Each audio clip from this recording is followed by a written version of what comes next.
Bismillahir Rahmanir Rahim. Our today's lecture's topic is applications of ordinary differential equation. And in our last class, we have discussed few of that examples. আমি population growth ও decay RL series circuit নিয়ে আমরা discuss করেছিলাম গত ক্লাসে। আজকে আমরা আরো কিছু mathematical problem related to time of death calculation or other applications নিয়ে আলোচনা করব। আমরা এই প্রবলেমটা গত ক্লাসে করেছিলাম।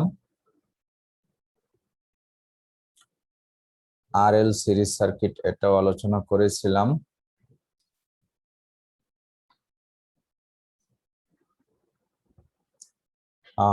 চলো আজকে আমরা টাইম অফ ডেথ ক্যালকুলেশন, এটা একটা সিআইডি ওয়ার্ক বলা হয়। যে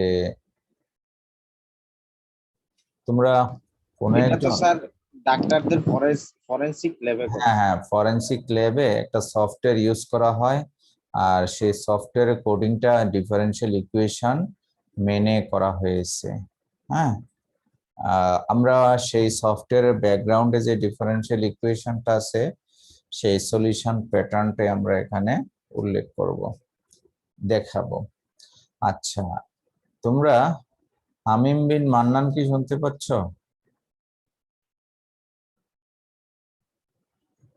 হামিম, জি স্যার। একটু রিড করো প্রশ্নটা।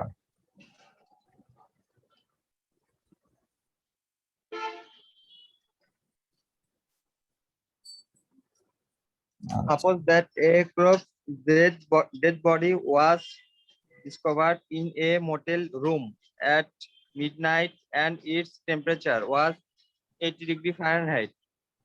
The temperature of the room is kept constant at 60 degree Fahrenheit. 2 hours later, the temperature of the corpse dropped to 75 degree Fahrenheit. Find the time of death. Find the time of death. আসলে ব্যাপারটা হলো, একটা হোটেলের মধ্যে হঠাৎ করে রাত 12টা বাজে একটা রুম খুলে দেখতে পেল যে একজন লোক মারা গিয়েছে। তো সাথে সাথে হোটেলের যে ইনস্ট্যান্ট যারা ছিল তারা বডিটার টেম্পারেচার মেজার করলো, তখন ছিল 80 ডিগ্রি ফারেনহাইট। তারা কোনো ক্লু খুঁজে পাচ্ছিল না কেন মারা গেল বা কখন মারা গেল। তারপরে তারা থানা পুলিশকে কনসার্ন করলো, সিআইডি লোকজনকে ডাকলো। তো ওরা আসতে আসতে প্রায় 2 ঘন্টা লেট। 2 ঘন্টা পরে সিআইডি পুলিশ এসে ওদের ডাক্তার দিয়ে মেপেছে, তারা পেয়েছে 75 ডিগ্রি ফারেনহাইট। আর রুমটা যেহেতু একটা হোটেল রুম, তার মানে এখানে কনস্ট্যান্ট একটা temperature, that means air cooler running এ ছিল, অর্থাৎ রুমের টেম্পারেচার ফিক্সড ছিল, সেটা ছিল 60 ডিগ্রি ফারেনহাইট রুম টেম্পারেচারটা। তো 2 ঘন্টা পরে ওই ডেড বডির টেম্পারেচারটা 80 ডিগ্রি থেকে 75 ডিগ্রি ফারেনহাইটে ফল করেছে। এই ক্লুগুলো থেকে আমাদের ফাইন্ড আউট করতে হবে যে এই লোকটা কখন মারা গিয়েছিল। ঠিক আছে, আমরা একটা ডিফারেন্সিয়াল ইকুয়েশন জেনারেট করব, তারপরে time function in terms of temperature বের করব।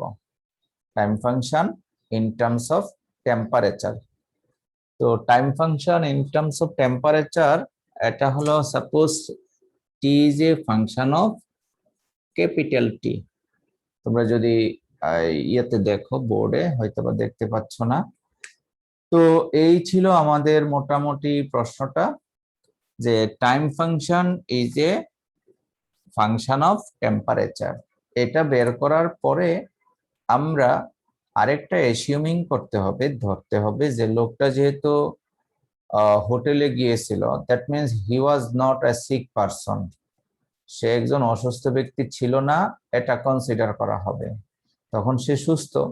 আর হিউম্যান বডির মানে সুস্থ অবস্থায় একটা জেনারেল টেম্পারেচার থাকে, সেই জেনারেল টেম্পারেচারটা আমরা এখানে কনসিডার করব। তো সচরাচর হিউম্যান বডির জেনারেল টেম্পারেচারটা হয় 98.6 degree Fahrenheit, normal temperature of a person. পৃথিবীর সকল মানুষের টেম্পারেচারের একটা ক্যালকুলেশন করে একটা নর্মাল টেম্পারেচার পৃথিবীর সকল বিজ্ঞানীরা জেনারেট করেছে, আর সেই রেজাল্টটা হলো 98.6 ডিগ্রি ফারেনহাইট। এই অ্যাসিউমিংটা বা এই কনসিডারেশনটা আমাদের ক্যালকুলেশন করতে হবে, তাহলে আমরা টাইম অফ ডেথটা পাবো। তার মানে থিঙ্কিংটা হলো এরকম, মনে করো লোকটা যখন মারা যাচ্ছিল তখন তার বডি টেম্পারেচার ছিল এটা, আর মারা যাওয়ার পর থেকেই তার পালসেশন শূন্য, পালসিং হচ্ছে না, তার মানে পাম্পিং হচ্ছে না, ফলে কিন্তু তার মধ্যে কোনো প্রকার টেম্পারেচার জেনারেট করেনি, যেহেতু তার সবকিছু বন্ধ হয়ে গিয়েছে, মেশিন স্টপ হয়ে গিয়েছে, তখন আস্তে আস্তে টেম্পারেচার ফল করবে, এইটাই স্বাভাবিক, তাই না? সো যখনই সে মৃত্যুবরণ করেছে ওই মুহূর্তে তার পালসেশন ছিল বলে জেনারেল অবস্থায় তার টেম্পারেচারটা ধরে নেওয়া হয়েছে 98.6 ডিগ্রি ফারেনহাইট, এটা জেনারেল টেম্পারেচার। এই টেম্পারেচারটা যখন, তখন টাইমটা কত, সেই টাইমটা থেকে আমরা মেজার করব যে কখন সে মারা গিয়েছিল। এখানে ইনিশিয়াল টাইম দেওয়া আছে প্রশ্নে। ইনিশিয়াল টাইম হলো যখন হোটেল কর্তৃপক্ষ ওই লাশের কাছে গেল, সেটা ছিল মিডনাইট। মিডনাইটে লাশটাকে প্রথম অবজার্ভ করলো, তারপরে 2 ঘন্টা পরে আবার অবজার্ভ করলো সিআইডির লোকজন, তাহলে এখানে স্টার্টিং টাইম হবে মিডনাইট টাইম, অর্থাৎ ওইটাকে শূন্য ধরে ক্যালকুলেশন করতে হবে। অর্থাৎ যখন সময় টি ইকুয়ালস টু 0 তখন তার টেম্পারেচার ছিল 80 ডিগ্রি ফারেনহাইট ওই লোকের। আবার যখন 2 ঘন্টা পরে, তখন ওই লোকের টেম্পারেচারটা কিন্তু 75 ডিগ্রি ফারেনহাইট ফল করছে। আর রুম টেম্পারেচার টি এম্বিয়েন্ট বলা হয়, টি এম্বিয়েন্ট অথবা সারাউন্ডিং টেম্পারেচার। আর সারাউন্ডিং টেম্পারেচারটা দেয়া আছে, এসি চালানো অবস্থায় ছিল তো 60 ডিগ্রি ফারেনহাইট। এই ইনফরমেশন গুলি দেওয়া আছে। আমি ইনফরমেশন গুলি আবার বলি যে ওই লোকের রাত 12টার সময় যখন তাকে দেখলো তার টেম্পারেচার ছিল 80 ডিগ্রি ফারেনহাইট, 2 ঘন্টা পরে সিআইডির লোকজন তার টেম্পারেচার পেল 75 ডিগ্রি ফারেনহাইট, অর্থাৎ সময় যখন শূন্য তখন 80 ডিগ্রি, আর 2 ঘন্টা পরে তার টেম্পারেচার হলো 75 ডিগ্রি ফারেনহাইট। আর room temperature, that is ambient temperature, যাকে সারাউন্ডিং টেম্পারেচার বলে, সেটা ছিল 60 ডিগ্রি ফারেনহাইট। এই ইনফরমেশনস গুলির উপর ভিত্তি করে আমাদের টাইম ফাংশন বের করতে হবে ইন টার্মস অফ টেম্পারেচার। আর এই জায়গায় টেম্পারেচার ভ্যালুটা যদি আমরা 98.6 বসাই তাহলে একটা টাইম পাবো, সেই টাইমটা ক্যালকুলেশন করে আমরা টাইম অফ ডেথ ক্যালকুলেশন করব। এই ছিল মোটামুটি প্রশ্নটা। উত্তরটা তোমাদের স্লাইডে কিন্তু ডিটেলস করা আছে, আমি জাস্ট একটু সংক্ষিপ্তভাবে বোঝানোর চেষ্টা করছি। আমরা যদি ক্যাপিটাল টি কে টেম্পারেচার হিসেবে ট্রিট করি, capital T for temperature,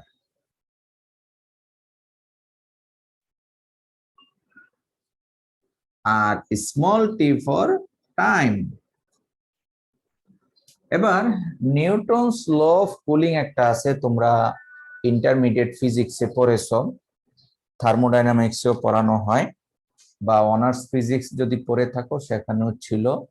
Newton's law of cooling এর ফর্মুলা অ্যাপ্লাই করতে হবে, কারণ এখানে কিন্তু টেম্পারেচারের ইনক্রিজ অথবা ডিক্রিজ হয়েছে, দ্যাট ইজ চেঞ্জ হয়েছে।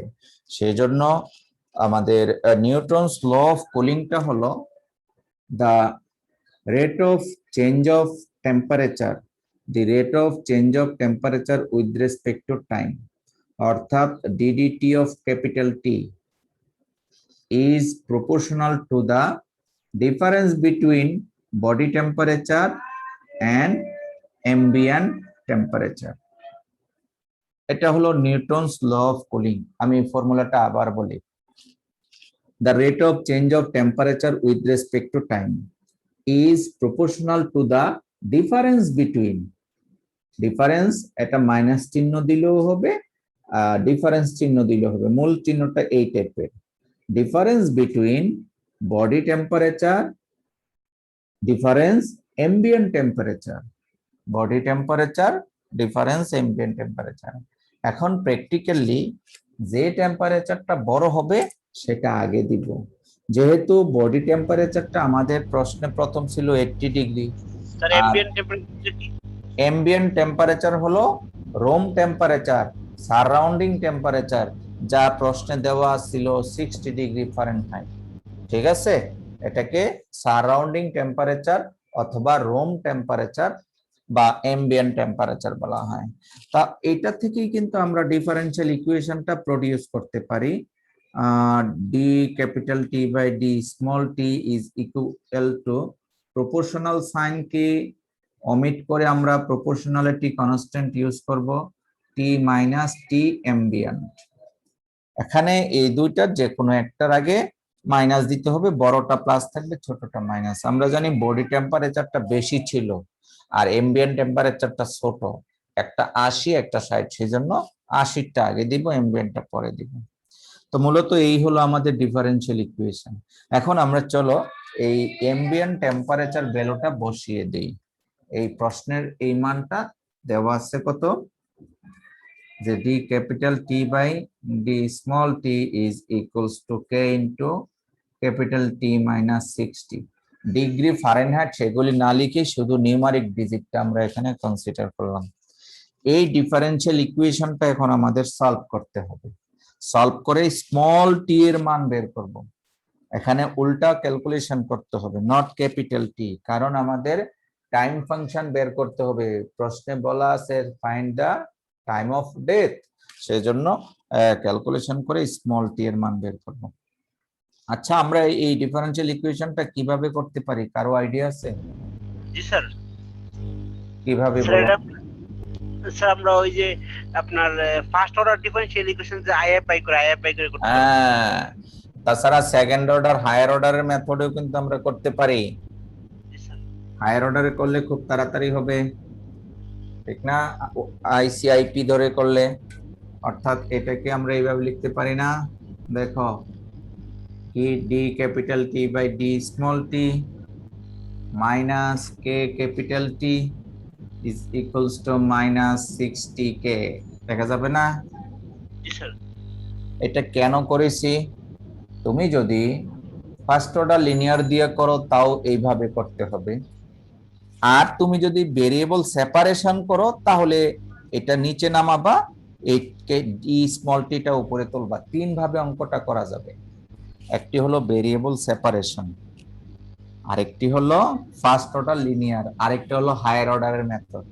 তো তিন প্রকার তোমাদের জানা থাকতে হবে। তা আমার কাছে হায়ার অর্ডারটাই সহজ মনে হয়, কারণ এটা আইসিআইপি ধরে করলে খুব দ্রুত হয়ে যাবে। তাহলে আমরা যদি হায়ার অর্ডার দিয়ে করি, প্রথমে অক্সিলারি ইকুয়েশন বের করতে হয় না, এম মাইনাস কে সমান 0, সুতরাং M equals to K. therefore TC, complementary solution of this equation TC, সেটা কি হবে, C e to the power k t, C e to the power k t, এই হলো TC। আচ্ছা, এবার আমাদের টি ওয়াই পি বের করতে হবে। টিপি কত হয়, 1 by D minus K into minus 60 K এর সাথে e to the power 0 into T introduce করবো। কনস্ট্যান্ট টার্ম তো আমরা এটা এক্সপোনেনশিয়াল ইন্ট্রোডিউস করব, আর এক্সপোনেনশিয়াল ইন্ট্রোডিউস করলে কত হয়, ফর্মুলাটা মনে রাখতে হবে। এক্সপোনেনশিয়ালের জন্য ডি এর পরিবর্তে এর মান 0, তাহলে ডি এর মান যদি 0 বসিয়ে দাও তাহলে ক্যালকুলেশন করলে আসে এটা শুধুমাত্র 60। কে কে কাটা যাবে, মাইনাস মাইনাস কাটা যাবে, শুধু 60 থাকে। তাহলে সলিউশন কত আসতেছে?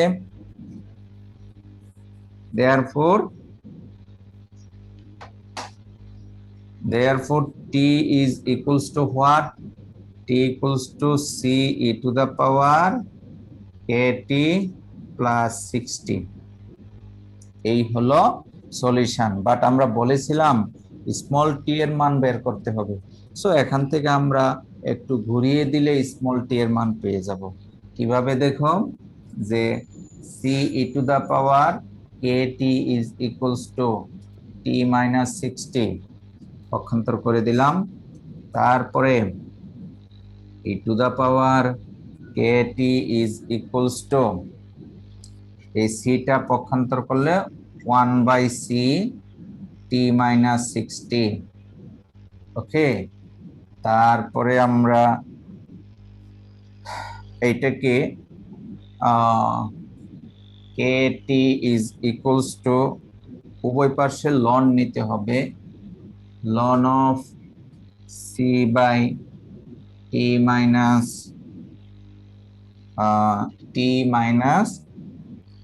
60।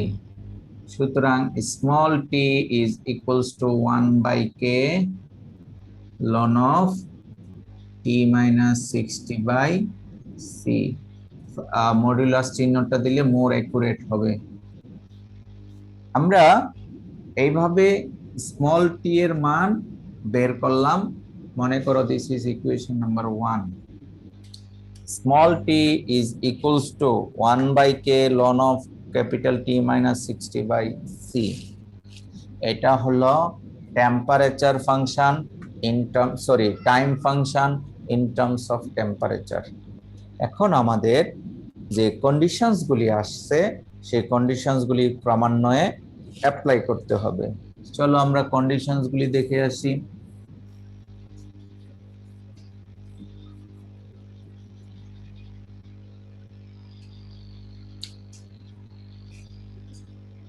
At midnight,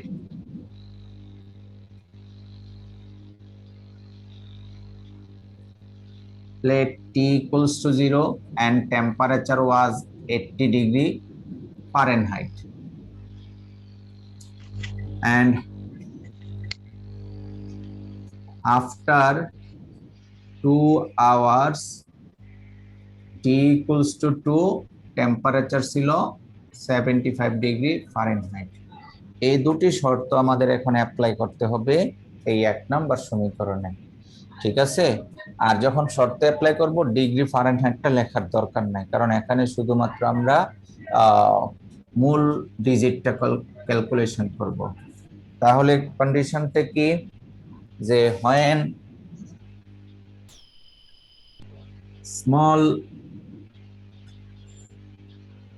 small t equals to 0, temperature was 80, then equation implies that এই 1 নম্বর সমীকরণটা কি হবে, মানগুলো আমরা এখন বসিয়ে দেব। t equals to 0, that is 0 is equals to 1/k ln of t, t এর মান, ক্যাপিটাল T এর মান 80 minus 60/c। এখান থেকে ক্যালকুলেশন করে আমরা কি পাচ্ছি দেখো, কে শূন্যের সাথে গুণ হয়ে শূন্য হয়ে যাবে। ln of 20/c, 20/c, ln of 20/c is equals to 0, আর 0 কে লেখা যায় ln 1। ln 1 এর মান 0 না? জি স্যার। হ্যাঁ, সুতরাং আমরা এখান থেকে পাচ্ছি 20/c সমান 1, 20/c সমান 1। সুতরাং c সমান কত পেলাম? 20। এই যে সিটা ধরেছিলাম এই 1 নাম্বার সমীকরণে মানটা এখন বসিয়ে দিব। 1 নাম্বার সমীকরণে বসিয়ে দিলে t is equals to small t is equals to 1 by k ln of modulus of capital T minus 60 by 20 এই হলো 2 নাম্বার সমীকরণ। আমরা আমাদের 1 নম্বর সমীকরণে দুইটি প্যারামিটার বা আরবিট্রারি কনস্ট্যান্ট ছিল, একটি সি ইন্টিগ্রেটিং কনস্ট্যান্ট, একটি কে, এটাকে বলা হয় প্রপোর্শনালিটি কনস্ট্যান্ট। আমরা সি এর মানটা বের করলাম, দ্বিতীয় শর্তটা অ্যাপ্লাই করব। দ্বিতীয় শর্তটা অ্যাপ্লাই করলে আশা করা যায় আমাদের দ্বিতীয় শর্তটা কি, যে when t equals to 2 capital T is equals to 75 degree Fahrenheit, then equation 2 implies that এই শর্তটা 2 নম্বর ইকুয়েশন আমরা বসাবো। তাহলে এই t এর মান বসাবো 2 1 by k ln of 75 minus 60 by 20। So আমরা এখান থেকে a সমান পাবো হাফ ln of 15 আর 20, তাহলে 3/4। দেখো কিভাবে কেটা পক্ষান্তর করলাম, 2 নিচে বসিয়ে দিলাম, 15 আর 20 5 দিয়ে কাটলে 3, 5 দিয়ে কাটলে 4, কে এর মান পেয়ে গেলাম 4। এই কে এর মানটা এখন 2 নম্বর সমীকরণে বসিয়ে দিব।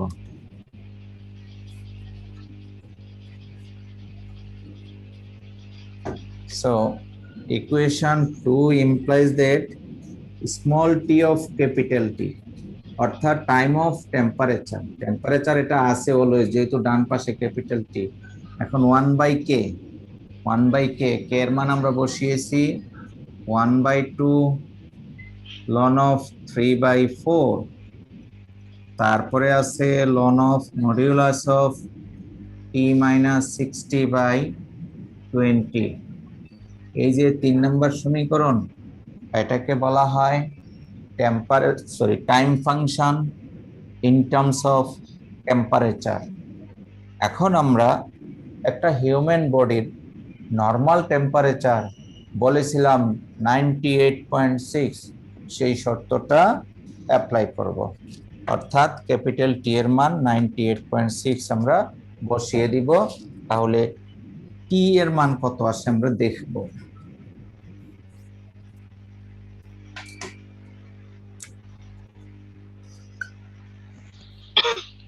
We know that the normal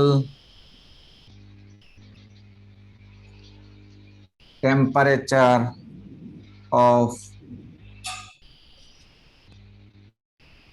human body is capital T equals to 98.6 degree Fahrenheit, এটা আমরা জানি। So when capital T equals to 98.6, then 3 implies that 3 নম্বর সমীকরণে এই মানটা আমরা এখন বসিয়ে দিব। তাহলে কত হয়, T equals to কত হয়, এটা as it is থাকবে, 2টা উপরে উঠে যাবে, হাফ নিচে আছে, সো উপরে 2 বসে যাবে, 2 বাই ln of 3/4, তারপরে ln of 98.6 minus 60 by 20। তাহলে এই যে একটা বিশাল ক্যালকুলেশন, সেই বিশাল ক্যালকুলেশনটা আমাদের ক্যালকুলেটর দিয়ে বের করতে হবে। একটু কি বের করবে? জি স্যার। দেখো তো কত হয়, তোমরা বের করে দেখো, হিসাব নিকাশ করলে এর রেজাল্ট আসতেছে 2 বাই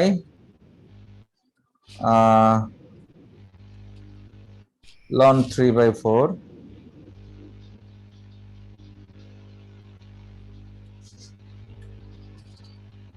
ln 3/4, তারপরে হলো ln উপরে উপরে বসছে 98.6 -60 আর নিচে আছে 20 স্যার মাইনাস আসে পরে মাইনাস আসে, জি মাইনাস স্যার। আসবে। আমি পেয়েছি মাইনাস -4.57। হ্যাঁ আচ্ছা, পরের গুলি আর নিলাম না। -4.57 এটা আওয়ার্স হবে। কেন? আমরা কিন্তু শুরুতে মিডনাইটকে 0 আওয়ার কনসিডার করেছি, আর 2 ঘন্টা পরে 2 কনসিডার করেছি। তার মানে কি টি হলো -4.57 আওয়ার্স। এটা ইন্ডিকেট করে সময়টা রাত 12টার আগে ঘটনাটা হয়েছিল, তাই না? নিশ্চয়ই, যেহেতু রাত 12টা বাজে লাশটা প্রথম পাওয়া গিয়েছে, তার এই এত ঘন্টা আগে সে মারা গিয়েছে, কারণ ওই সময়।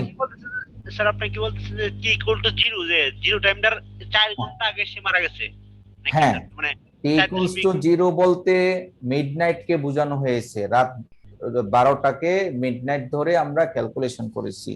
আর টি এর মান নেগেটিভ পেয়েছি, তার মানে হলো ওই 12টা থেকে পেছনের দিকে অর্থাৎ সন্ধ্যার দিকে 4 ঘন্টা 4.57 ঘন্টা আমরা বাদ দিব। এই 4.57 ঘন্টাকে আমরা কিন্তু ইয়াতে যদি শিফট করি এই তোমার মিনিটে, তাহলে 4 আওয়ার্স 34 মিনিটস এটা আসে, 4 ঘন্টা 34 মিনিট হয়। ঠিক আছে, আমরা মিনিটে ট্রান্সফার করলাম। দেয়ারফর টাইম অফ ডেথটা হবে রাত 12টা থেকে এই সময়টা বাদ দিতে হবে। এটা কি বোঝা যাচ্ছে কেন বাদ দিব? জি স্যার বুঝতে পারছি। অর্থাৎ বাদ দেওয়া মানে যোগ করা আর কি। এখানে যেহেতু নেগেটিভ রেজাল্ট আসছে, তাহলে আমাদের ফাইনাল ক্যালকুলেশনটা হবে therefore the time of death, therefore the time of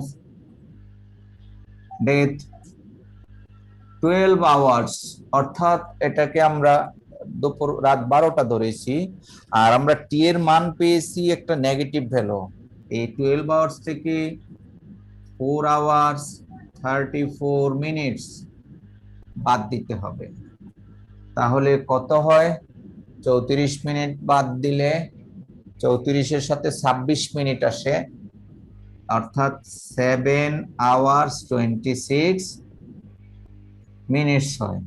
এটাকে আমরা 7টা 26 PM লিখতে পারি না? জি স্যার। 7টা 26 PM, অর্থাৎ mathematically we can say he was death, that is death of time was 7:26 PM, সন্ধ্যার সময় সে মারা গেছে, রাত 12টা বাজে তাকে প্রথম পাওয়া গিয়েছে। তো এই যে একটা ক্যালকুলেশন, বেসিক ফর্মুলাটা হলো নিউটনস ল অফ কুলিং। তো নিউটনস ল অফ কুলিং যদি আমরা না জানতাম, তাহলে কিন্তু এই প্রবলেমটা সলভ করতে পারতাম না। ঠিক আছে, আমরা গত ক্লাসে পপুলেশন গ্রোথ বা ডিকে প্রবলেম করেছি, সেখানেও কিন্তু একটা ফর্মুলা ছিল, the rate of change of population is proportional to the population of that country. ওই দেশের জনগণের উপরে নির্ভর করবে সেটা কমবে না বাড়বে, নাম্বার অফ দ্যাট পপুলেশন। আর নিউটনস ল অফ কুলিং এর মূল মন্ত্রটা হলো the rate of change of temperature with respect to time is proportional to the difference between body and ambient temperature, body temperature এবং অ্যাম্বিয়েন্ট টেম্পারেচার। যেমন এই লোকের temperature 2 ঘন্টা পরে 75 ডিগ্রি ফারেনহাইট এসেছে, কখনোই কিন্তু ওই লোকের টেম্পারেচার 60 ডিগ্রির নিচে নামবে না। কেন বলতে পারবে?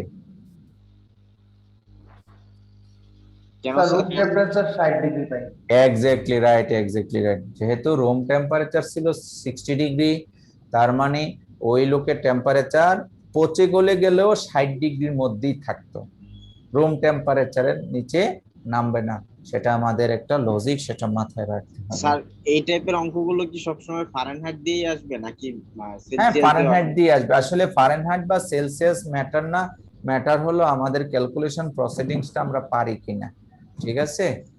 আর যেহেতু অ্যাপ্লিকেশনস আসলে অনেক সময় হয় কি, একটা কোর্স করতেছি আমরা, তার কিছু অ্যাপ্লিকেশনস দেখবো না, তা তো হয় না।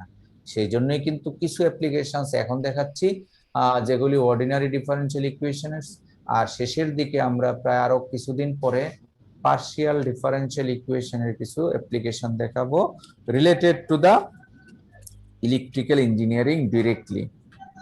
তো আশা করি তোমরা এই ডেথ প্রবলেমটা বুঝতে পেরেছো। চলো আমাদের পরবর্তী প্রবলেমে যাই।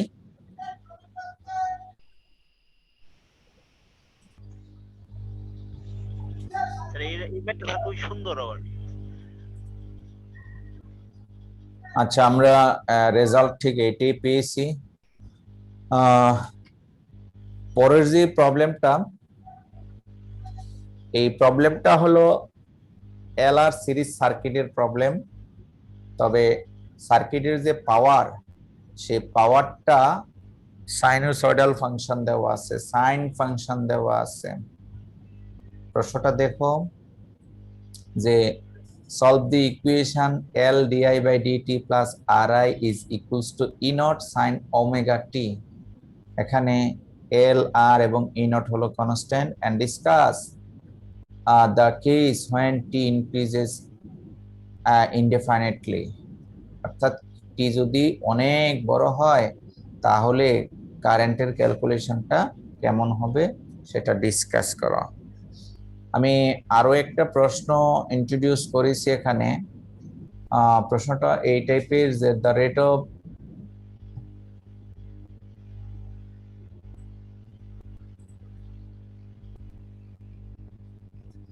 the rate at which a body cools is proportional to the difference between the temperature of the body and that of the surrounding air। আসলে এই প্রশ্নটা হলো পুরোপুরি নিউটনস ল অফ কুলিং, এই বাক্যটা। তারপরে বলছে if a body in air at 25 degree Celsius, এখানে সেলসিয়াস দেওয়া হয়েছে, will cool from 100 degree to 75 degree in 1 minute, find its temperature at the end of the 3 minutes. আমি আবার বলছি প্রশ্নটা, দ্বিতীয় প্রশ্নটা, প্রথমটা তো আমরা সার্কিটের প্রবলেম, ডিফারেনশিয়াল ইকুয়েশনটা ডিরেক্টলি দেওয়া আছে, সো ডিফারেনশিয়াল ইকুয়েশনটা সলভ করব, আর একটা কেস আছে, আমি অঙ্কটা সলভ করব এবং কেসটা আলোচনা করব। দ্বিতীয় প্রশ্নটা কিন্তু কিছুক্ষণ আগে আমরা ডিসকাস করেছি অলরেডি। দ্বিতীয় প্রশ্নটা কি বলা হচ্ছে যে রুম টেম্পারেচার হলো এয়ারের মধ্যে বডি টেম্পারেচার 25 ডিগ্রি সেলসিয়াস, আর প্রশ্ন করা হয়েছে একটা বডি দ্যাট ইজ একটি সাবস্টেন্স 100 ডিগ্রি সেলসিয়াস থেকে 75 ডিগ্রি সেলসিয়াসে ট্রান্সফার হতে 1 মিনিট সময় লাগে। 1 মিনিটে 25 ডিগ্রি টেম্পারেচার ফল করে, তাহলে 3 মিনিটে কত ডিগ্রি টেম্পারেচার ফল করবে? প্রশ্ন কি বুঝা গেছে?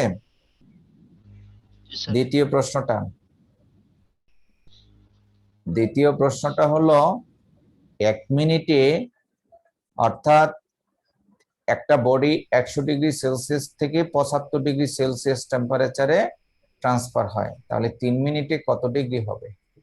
1 মিনিটে কমেছে 25 ডিগ্রি, 3 মিনিটে 3 25-এ 75 ডিগ্রি কমে গেছে। ব্যাপারটা কিন্তু এরকম নয়, মনে রাখবো, কারণ উপরে প্রশ্নটার মেইন কথাটা উল্লেখ আছে, the rate of change of the temperature with respect to time is proportional to the difference between body and surrounding temperature. অর্থাৎ এটা একটি নিউটনস ল অফ কুলিং এর ডেফিনিশন। তো আমরা চলো এই দুটি প্রবলেম সংক্ষিপ্তভাবে সলভ করার চেষ্টা করি।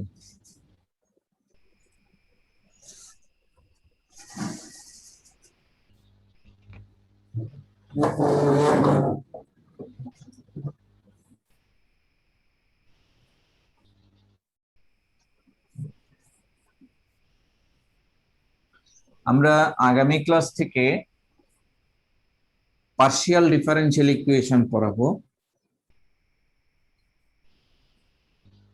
আজকে আমাদের অর্ডিনারি ডিফারেনশিয়াল ইকুয়েশনের ক্লাস অ্যাপ্লিকেশনস দিয়ে শেষ করতে যাচ্ছি। সো আমাদের যে প্রশ্নটা তোমরা দেখছো কিছুক্ষণ আগে স্লাইডে, সেই প্রশ্নটা ছিল এরকম, L DI by DT plus capital R I is equals to E not sine omega T. এই ডিফারেনশিয়াল ইকুয়েশনটা আমাদের সলভ করতে হবে। এখন যে এল আর সার্কিটটা তোমরা কিছুক্ষণ আগে দেখেছিলা, সেই সার্কিটের কিন্তু পাওয়ার জেনারেশনটা ছিল ই নট সাইন ওমেগা টি। আচ্ছা, এটা কি এসি না ডিসি, কে বলতে পারবে? স্যার এসি এটা, হ্যাঁ, AC AC sir. AC, very good. আর শুধু কনস্ট্যান্ট থাকলে হয় ডিসি, মনে রাখবা এটা হলো এসি। আচ্ছা, এখানে এল ছিল আর এটা রেজিস্ট্যান্স, আর পাওয়ারটা মনে করো যে এদিক থেকে ঘুরে ঘুরে আমাদের আসতেছে। এই ছিল মোটামুটি সার্কিটটা। সো সার্কিটের কোনো একটা জায়গায় আমাদের অবশ্যই একটা সুইচ বোর্ড থাকতে হবে, আর সুইচ বোর্ড না থাকলে তো আমরা এটা সলভ করতে পারবো না। যেহেতু আরএল সিরিজ সার্কিট, একটা সুইচ বোর্ড থাকবেই, আর এই সুইচ বোর্ড দিয়ে কিন্তু আমরা সলভ করতে হবে। আচ্ছা, এখন আমরা এই ডিফারেনশিয়াল ইকুয়েশনটা ক্যালকুলেশন করব। তো খুব কঠিন না, আমরা YC that is IC IP calculation করে করব, খুব সহজে হয়ে যাবে। প্রথমে আমরা এই ডিফারেনশিয়াল ইকুয়েশনটাকে একটু সাজিয়ে লিখি, D I by DT plus R by L into I is equals to E not by L sine omega T. তাহলে এখানে সলভ করব এবং আইসি বের হবে এবং আইপি বের হবে। অক্সিলারি ইকুয়েশনটা কি হবে, আমি সংক্ষিপ্তভাবে লিখতেছি, M plus R by L equals to 0, therefore m equals to minus r by l. Therefore IC, complementary solution of the problem, IC will be c e to the power minus r t by l. এই হলো IC। আমরা কি এগুলি বুঝতেছি? জি sir. জি, এগুলি তো আগে পড়েছি, এখন শুধু জাস্ট অ্যাপ্লিকেশন করতেছি। নাও IP, particular integral 1 by d plus r by l into e naught by l sin omega t। তো আমরা কিন্তু তোমাদেরকে শিখিয়েছিলাম সাইন কোসাইন থাকলে কিভাবে যেন অ্যাপ্লাই করতে হয়।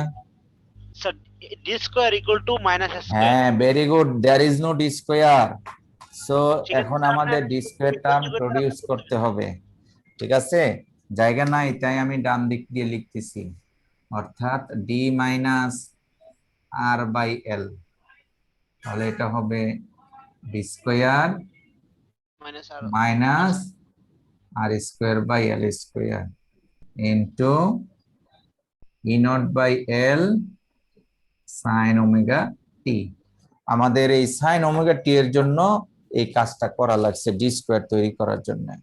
এবার ডি স্কয়ারের পরিবর্তে মাইনাস এ স্কয়ার। আচ্ছা, এর মান কত কে বলতে পারবো? Omega sir, omega sir. এর মান হলো ওমেগা, সেই ক্ষেত্রে আমরা বসাবো মাইনাস ওমেগা স্কয়ার। তাহলে কত আসে দেখো, D minus R by L, আর এটা হবে minus omega square minus R square by L square into এখানে আছে E not by L sine omega T. আমাদের ডিনোমিনেটরে যে ডি স্কয়ার, সেই কাজটা কিন্তু আমরা করে ফেলছি, আমরা বাকিটুকু উপরে করতেছি।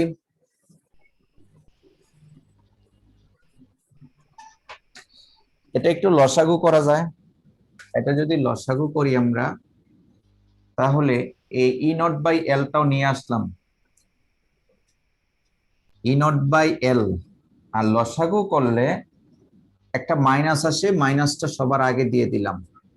ওকে, এল square omega square plus R square, অর্থাৎ সেই এল স্কোয়ারটা আবার উপরে বসাবো, এল স্কোয়ার, নিচে এল আছে এল, আর হবে এল square omega square plus R square.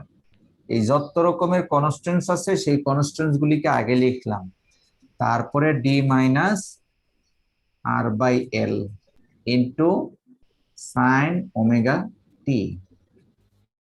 ঠিক আছে, এখন এল এল কাটা যায়, কাটা গেলে থাকে minus L E not by L square omega square plus R square, আর D of sine omega T এটা হবে omega cos omega T minus R by L sine omega টি।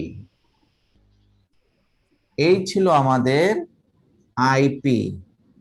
সলিউশনটা কি হবে? IC plus IP. Therefore, solution I equals to C e to the power minus RT by L minus L E naught by L square omega square plus R square into omega cos omega t minus R by L sin omega t। এই হলো, ধরো এটা আমি একটা number দিলাম general solution. ঠিক আছে, যে this is known as general solution. এখন প্রশ্নে বলা হয়েছে এই সুইচ কন্ডিশন তো আছেই, সুইচ কন্ডিশনটা অ্যাপ্লাই করলে আমরা এই সি এর মানটা পাবো, কিন্তু সুইচ কন্ডিশন ছাড়া প্রশ্নে একটা ডিসকাশন করতে বলেছে। ডিসকাশন করো যখন টি টেন্স টু ইনফিনিটি, টি যদি অনেক বড় হয়, আর তোমরা ইন্টারমিডিয়েটে পড়েছো limit x tends to infinity, হ্যাঁ, e to the power 1 by e to the power x is equals to 0।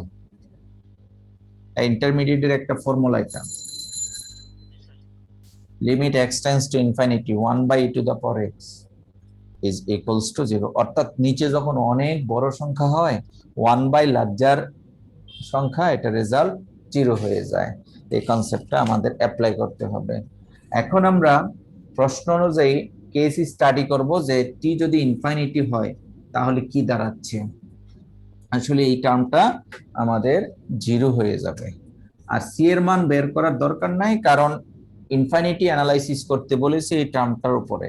তাহলে আমরা লিখবো যে when t tends to infinity then limit t tends to infinity e to the power minus rt by l, এটাকে লেখা যায় limit t tends to infinity 1 by e to the power rt by l। ওই মাইনাসটার কারণে নিচে, আর টি এর মান যখন infinity হয় ই টু দা পাওয়ার ইনফিনিটি মানে ইনফিনিটি, 1 বাই ইনফিনিটি মানে 0, এইভাবে এটা 0 পাওয়া যায়। তাহলে আমরা কি পেলাম? সুতরাং আমরা পেলাম এই ভ্যালুটা এর মান 0। এখানে সি সহ দিয়ে দিতে পারি, আমরা সি দিলেও কোনো সমস্যা নেই কনস্ট্যান্ট সহ, অর্থাৎ এই পুরো মানটুকু আমাদের লিমিট অ্যাপ্লাই করলে 0 হয়ে যাবে। therefore i is equals to থাকবে এই ভ্যালুটা, এই মাইনাসটাকে আমরা ভিতরে ঢুকিয়ে দিলাম, তাহলে থাকবে এই টাইপের যে E not L by L square omega square plus R square into R by L, এটা আগে লিখবো sine omega T minus omega cos omega T. এই হলো কারেন্ট আই এর মান। প্রশ্ন করা হয়েছিল যে কারেন্ট আই বের করো, এবং টি যদি ইনফিনিটি হয় তাহলে আই এর মানটা কত হবে? আই এর মানটা হবে এটা। তো গত ক্লাসে একজন আবার প্রশ্ন করেছিল, স্যার এই দুইটা না দিয়ে একটা দিয়ে যেন করা যায়, ওই ফর্মুলাটা দিয়ে দেন। তখন এটা কিন্তু আমি তোমাকে টেকনিক্যালি দেখিয়েছিলাম যে একটা দিয়েও করা যায়, ঠিক আছে? একটি স্যার, দিয়ে হ্যালো স্যার। জি জি জি, একটা দিয়ে করলো তোমার এটা হবে। আপনি এখানে টি এর মানটা ইনফিনিটি বসাচ্ছেন, এটা কি স্যার শুধুমাত্র আপনার, আই মিন এখানে ধরেন সাইন ওমেগা টি আছে, সেক্ষেত্রে স্যার এখানে কি টি এর মান ইনফিনিটি বসতো না? মানে এটা তো আপনার লিমিটে ক্যালকুলেশন করতে হবে। আমি তোমাকে তার উত্তরটা একটু প্রশ্নটা থেকে দেখাচ্ছি, তাহলে তোমার প্রশ্নটা ক্লিয়ার হবে। তোমরা দেখো প্রশ্নটাকে দেখতে পাচ্ছ কিনা। প্রশ্নে বলা হয়েছে যে discuss the case when t increases indefinitely, that means infinitely, সেই কেসটাই অ্যানালাইসিস করেছি। হ্যাঁ, টি যখন ইনফাইনাইট হবে তখন এই মানটা শূন্য হয়ে যাবে, আর এই মানটা শূন্য হয়ে যাবে, এগুলি অ্যাজ ইট ইজ থাকবে।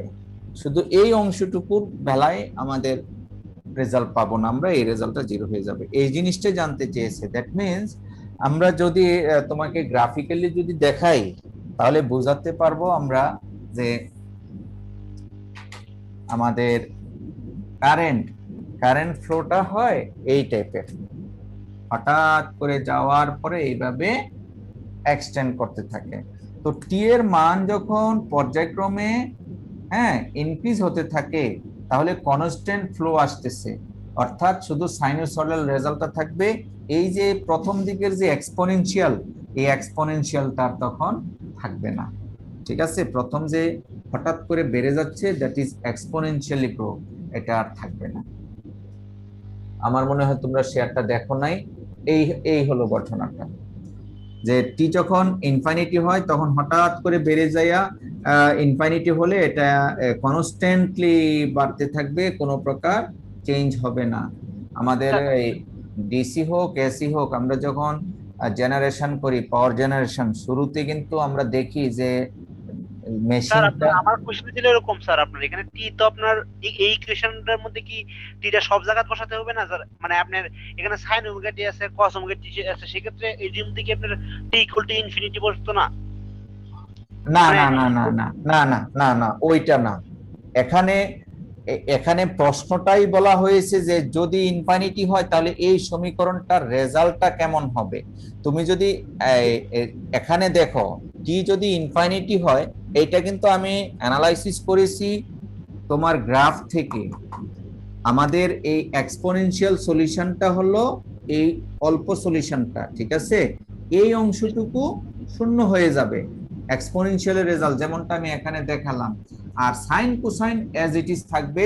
টি এর মান যতই বড় হোক না কেন, 1000 2000 10000 দাও না কেন, সাইন কোসাইনের মান পর্যায়ক্রমে, because it is a periodic function. G sir, বুঝতে পারছি বুঝতে পারছি। পিরিয়ডিক ফাংশনের কারণে কিন্তু এটা ইনফিনিটি হবে না, কারণ আমরা জানি সাইন কোসাইন তো পিরিয়ডিক ফাংশন, মানে রোটেট হতে হতে আগের ভ্যালুটা এসে যাবে, বাট এটা চেঞ্জ হবে। এই জন্য শুধুমাত্র চেঞ্জ হবে এই জায়গাটা, এই দুইটার কোনো চেঞ্জ নাই, because these are the periodic function. So আশা করি তোমরা অ্যাপ্লিকেশনস এর আরো একটি এলআর সিরিজ সার্কিটের অঙ্ক বুঝতে পেরেছো। এটা আমাদের বিভিন্নভাবে করা যেতে পারে। তো আমরা এখানে দেখালাম একভাবে, স্লাইডে এটা করে দেইনি, তোমরা নিজেরাও করে নিতে পারো। SK Das advanced engineering mathematics বইয়ে এই অঙ্কটা করে দেওয়া আছে। হ্যাঁ, সেটা করে দেওয়া আছে অন্য ফর্মুলা দিয়ে, দ্যাট মিনস হায়ার অর্ডারের ফর্মুলা দিয়ে করে নেই ওরা। Variable separation, first order linear application দিয়ে করেছে। আমরা সময় সংক্ষিপ্ত, পরের পোর্শনটা একটু করে আলোচনা করি।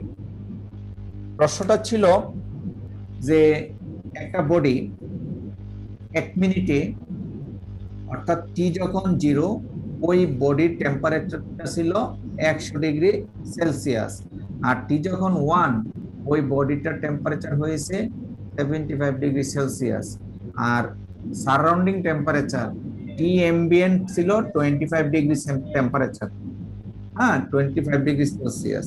তাহলে প্রশ্ন করা হয়েছে 3 মিনিট পরে টেম্পারেচার কত, অর্থাৎ T3 ইজ ইকুয়ালস টু কত, একটা টেম্পারেচার ফাংশন বের করতে হবে। আর sir. টেম্পারেচার ফাংশনটা বের করতে হলে আমরা নিউটনস ল অফ কুলিংটা আবারও অ্যাপ্লাই করব। DDT of capital T is proportional two T minus T ambient, হ্যাঁ, বা DDT is equals to K into T minus T ambient হলো 25। এখন এইটাকে আমরা সলভ করব, ভেরি সিম্পলি আমরা সলভ করব, যাহা গত কিছুক্ষণ আগেও করেছি। সলভ করে টি এর মান বের করব আমরা, ঠিক আছে? টি এর মান বের করব আর শর্তটা অ্যাপ্লাই করব। তাহলে টি এর মান আমরা যদি একটু সংক্ষিপ্তভাবে করি, DT by D small T minus K T is equals to minus 25k। তাহলে এটা দুইটা মিলিয়ে আমরা যে রেজাল্টটা পাবো সেটা হবে T equals to C to the power K T plus 25। আমরা কিন্তু আর চেঞ্জ করা লাগবে না। এটার মধ্যে প্রথম শর্তটা অ্যাপ্লাই করব। প্রথম শর্তটা অ্যাপ্লাই করলে টি হবে 100, যখন টি সমান 0 ক্যাপিটাল টি 100, তাহলে সমান সি প্লাস 25। সুতরাং এখান থেকে সি সমান পাবো বিয়োগ করলে 75। আর মানটা যদি বসাই দাও তাহলে ক্যাপিটাল টি আসবে 75 e to the power a t plus 25। এই হলো 2 নাম্বার সমীকরণ। আবার দ্বিতীয় শর্তটা অ্যাপ্লাই করব। অ্যাপ্লাই কি, when t equals to 1 capital T হলো 75 ডিগ্রি। তাহলে 2 নম্বরে আমরা মানটা বসাবো। তাহলে 75 সমান 75 e to the power k plus 25। এখান থেকে e to the power k এর মানটা বের করব। কত হয়? 50। তাহলে হয় 3/2 e to the power k এর মান বের করলাম। সো এই মানটাই যদি আমরা 2 নম্বরে আবার বসিয়ে দেই তাহলে t কত হবে? 75 আর 3/2 ইনটু t প্লাস 25। এই যে সংক্ষিপ্তভাবে করলাম এটাকে বলা হচ্ছে temperature profile in terms of T. এখন টি এর মান যদি 3 বসাও 3 মিনিট পরে টেম্পারেচার হবে। টি এর মান যদি 0 বসাও ইনিশিয়াল টেম্পারেচার হবে। 0 বসালে 25 আর 75 100, 1 বসালে তাহলে হবে, হিসাব করে দেখো, হিসাব করো, এটা 1 বসালে 75 হবে। সুতরাং আমরা বের করব T3। T3 কত হবে? 75 3/2 into whole to the power 3 plus 25 কত হয় দেখো। আমরা ক্যালকুলেটর দিয়ে যদি করি 75 3/2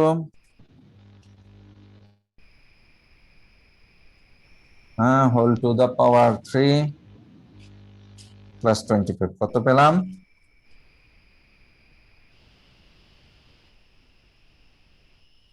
আমি কি একটু ভুল করেছি কোথাও? হ্যাঁ, মনে হয় সামথিং মিস্টেক করেছি। দেখো, স্যার 278 না না না, এই জায়গায় মিস্টেক করেছি। 75 থেকে 25 বাদ দিলে 50, 50 উপরে থাকে তাহলে এটা 2 হবে আর এটা 3 হবে, উল্টা লিখেছি।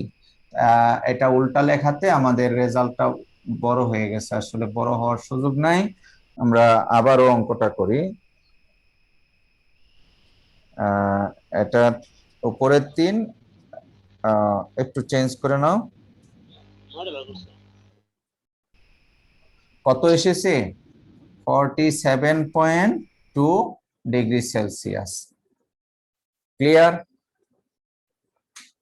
আমরা এই মানটা ভুল করেছিলাম, এটা হবে 2 আর এটা হবে 3। ওই মানটা আমরা ঠিক মতো বসাতে হবে। আচ্ছা, তার মানে 3 মিনিট পরে পাইলাম এটা, 10 মিনিট পরে আরেকটা পাবো, 100 মিনিট পরে পাবো, 1000 মিনিট পরে পাবো, কিন্তু সেই মানটা কখনো 25 এর নিচে আসবে না। বুঝতে পেরেছো? 25 এর নিচে আসতে পারে না, because 25 is our ambient temperature or surrounding temperature. আশা করি তোমরা অ্যাপ্লিকেশনস গুলি বুঝতে পেরেছো, প্র্যাকটিস করবা।